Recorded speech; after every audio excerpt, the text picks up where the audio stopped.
crois que je suis totalement passionné par la fabrication des objets. Je reste fasciné par le fait d'assembler des choses éparses et que ça donne en fait un objet qui a une fonctionnalité. Moi, c'est un truc qui me passionne. Donc la fabrication de l'objet m'intéresse. Alors, ce que m'apporte Sina, c'est évidemment son savoir-faire, son réseau de distribution qui est extrêmement efficace. Et puis je crois aussi que la force de Sina, c'est d'avoir des collaborateurs dans des lieux très très différents. Et donc on a quand même beaucoup de liberté à travailler avec Sina. J'ai fait une première chaise qui s'appelle Bugatti.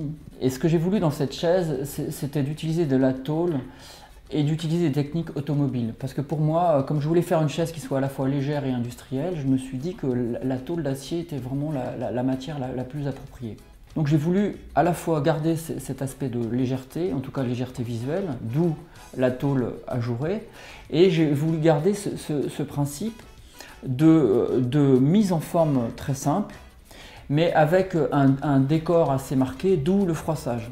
Alors la technique utilisée est donc un pliage façon origami qui est effectué sur une tôle déployée en réalité, c'est-à-dire on prend une tôle, on fait des saignées en quinconce et on étire la tôle. Alors ça fait une économie de matière bien évidemment, puisque avec 1 mètre on obtient 2 mètres de tôle et on obtient une espèce de grillage finalement, d'où le nom du projet. Il me semblait important de démontrer qu'avec de la tôle on pouvait à la fois avoir de la souplesse dans le dossier, à la fois un maintien du dos et donc finalement une ergonomie convenable à partir d'un mobilier fauteuil qui est donc a priori un mobilier plutôt de confort, 100% métallique.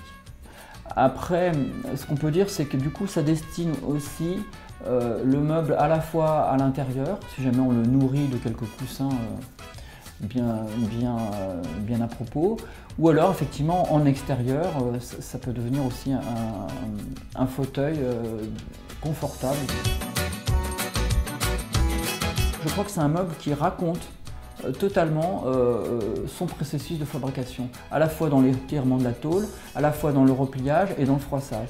Donc c'est un meuble qui dit tout de lui-même, à la fois de la façon dont il a été pensé et la façon dont il a été construit.